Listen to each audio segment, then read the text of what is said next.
अरे देवर जी, मेरे इनको बड़ा कर दो ना। देखो ना कितने छोटे हैं। तुम्हारे भैया बहुत शिकायत करते हैं। हाँ भाभी, सही कह रही हैं आप। भैया ना शिकायत तो करते हैं, हम्म। मुझसे भी कह रहे थे, कह रहे तेरे भाभी के ना बहुत छोटे छोटे हैं, बिल्कुल भी मज़ा नहीं आता, हाथ में ही नहीं आते हैं। अब कुछ करिए ना इनका। क्या करूं, इतने सारे प्रोडक्ट लगाए मैंने, पर पता है खुद के हाथ से कुछ फायदा नहीं होता। जब दूसरे के हाथ लगते हैं ना, दूसरा कोई मालिश करता है, तब इनका आकार सही में बढ़ता है। तो भैया को बोलिए ना थोड़ी मेहनत करें। अरे पूरा दिन ऑफिस में काम करने से कुछ नहीं होता, बीवी के साथ भी तो एंजॉय करना पड़ता है, तभी तो उनको मज़ा आएगा। और शिकायत भी खुद ही करते हैं कि बड़े नहीं होते हैं। अरे जब तो कुछ करेंगे नहीं, बड़े कैसे होंगे। अरे तुम्हारे भैया दिन भर ऑफिस में काम करके आते हैं, बोलते हैं मैं थक जाता हूँ, थक के आके मैं क्या तुम्हारी मसाज करूँ। तो भाभी कुछ प्रोडक्ट वगैरह मंगा लो ना, आजकल तो ऑनलाइन बहुत सारी चीज़ें आती हैं, देख लो शायद उनसे कुछ हो जाए। लगा तो रही हूँ प्रोडक्ट, देखो कुछ फर्क वगैरह पड़ा।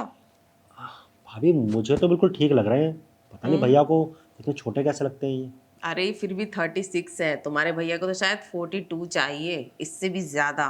पर वो अजीब लगते हैं, ठीक है। और ज्यादा किसी के ज्यादा बड़े हो जाए ना, कंट्रोल से बाहर चले जाए, फिर वो थोड़ी दिन बाद लटकने लग जाते हैं, और मैं ऐसा नहीं चाहती। मेरे जैसे भी ये ठीक है, टाइट है, बहुत अच्छे शेप में है, ठीक है।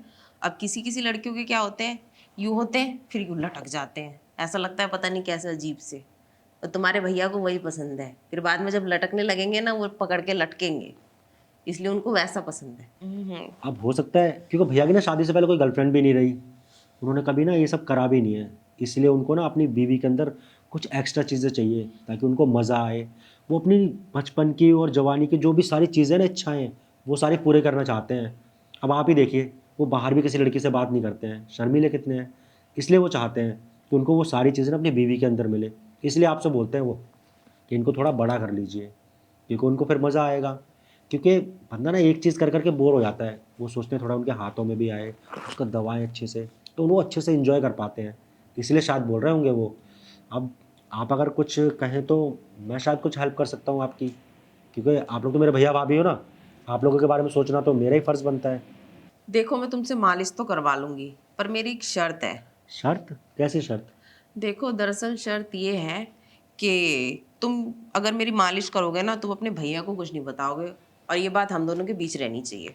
अरे भाभी, भैया ने खुद ही मुझसे कहा था कि अपनी भाभी की कुछ हेल्प कर, उसके ना बड़े करने में मदद कर। अगर मैं कुछ मदद करा भी दूंगा ना तो भैया को बुरा नहीं लगेगा। अरे उनका तो फ़ायदा ही है उस चीज़ में। सच में? और क्या। उन्होंने तुमसे खुद आकर कहा? हाँ मतलब कि ये नहीं कहा था कि मैं मतलब कि वैसे दबा के बड़ा करूँ, मतलब उन्होंने ये कहा था कि तेरी भाभी की जो भी मदद हो सके ना वो करवा दे। तो अब मदद तो ऐसे ही होगी मेरे से, तो आप देख लीजिए, अगर ऐसे करना चाहते हैं तो करवा लीजिए। और देखो मुझ मैंने ना एक हाँ। बहुत अच्छा आयुर्वेदिक ऑयल मंगाया है, अच्छा। पर मेरे हाथों से मालिश करने से ना कोई ज़्यादा फर्क पड़ नहीं रहा। तुम करोगे ना तो शायद फर्क पड़ जाए। तो ठीक है भाभी, मैं कर देता हूँ। ठीक है, हाँ। तो चलो कमरे में मालिश करने, पर कुछ और हो गया ना फिर बोलना मत वो चीज़ें। अरे नहीं भाभी, मैं क्यों कुछ बोलूँगा। और वैसे भी भाभी, अगर मसाज करते करते मूड बन गया तो थोड़ा बहुत एंजॉय कर लेंगे, क्या हो जाएगा उसमें। अब देखिए ना, मेरा भी तो मन कर ही जाएगा ना जब मैं आपके ये हाथ में पकड़ूंगा। वैसे भैया को ना समझ में नहीं आता कितने बड़े चाहिए। मुझे बताओ भाभी, मुझे तो बिल्कुल ना, बिल्कुल सही लग रहे हैं, जैसे मुझे पसंद है ना आपके पास ना बिल्कुल वैसे ही है। पर मेरा क्या फ़ायदा, अब ये चीज़ तो भैया की है ना, भैया से आपकी शादी हुई है।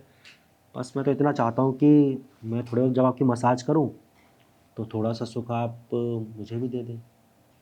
देखो मैं दरअसल ये कहना चाह रही हूँ ना कि देखो मालिश करते करते तो मूड बनेगा ही, या तुम्हारा हो या मेरा हो, आखिरकार तुम और हम है तो एक इंसान ही ना।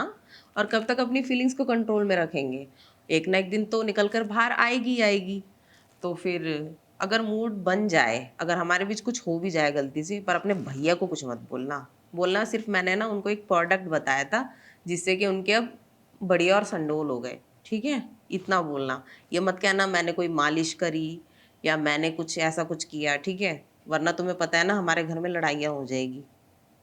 तुम्हारे भैया तुमको तो घर से निकालेंगे ही निकालेंगे, पढ़ाई भी बंद करा देंगे तुम्हारी, और मुझे मेरे मायके भेज देंगे, समझे। अरे हाँ भाभी, मैं कोई पागल थोड़ी ना हूँ जो भैया को ये सब चीज़ें बताऊँगा। और सही कहा आपने, है तो हम लोग इंसान ही, फीलिंग तो जगी जाएगी ना। अब ये सब करेंगे तो फीलिंग तो जगनी जाहिर सी बात है भाभी। और मैं भैया से कह दूंगा कि आजकल ऑनलाइन ना बहुत सारे प्रोडक्ट हो गए हैं, तो वहीं से मैंने ऑर्डर किए थे, वही मैंने भाभी को दिलवाए हैं, उसी से भाभी के बड़े हो गए हैं। है ना भाभी, सही रहेगा ना। हाँ यही सही रहेगा, और यही बोलना, इससे तुम्हारे भैया को कुछ शक भी नहीं होगा, और तुम्हारे भैया खुश भी हो जाएंगे। हाँ, जैसे वो चाहते हैं उनको वो चीज़ मिल जाएगी और हम्म हम दोनों का काम भी हो जाएगा। वही ना। तो चलो अंदर, मेरे पास रखा है आयुर्वेदिक तेल। वैसे भाभी एक बात बोलूँ, हम्म। आज आप ना बहुत सुंदर लग रही हो। अच्छा, हाँ, मसाज करने में मज़ा ही आ जाएगा। तो चलो। अब सुंदर लग रही हूँ तो फायदा नहीं उठाओगे? अंदर जाएँ या यहीं पे? यहीं लेट जाते हैं। ठीक है, तो आप एक काम करिए ना, पहले जाकर ना अंदर से जो आप ऑयल लेके आई हैं वो ले आइए। रुको, मैं तेल लेके आती हूँ। अरे यार, मैंने भाभी को कह तो दिया कि तेल लेकर यहीं पर आ जाएँ, लेकिन सोफ़े पे मज़ा नहीं आएगा। एक काम करता हूँ, अंदर बेड पे ही चला जाता हूँ। अरे देवर जी, आप अंदर क्यों आ गए?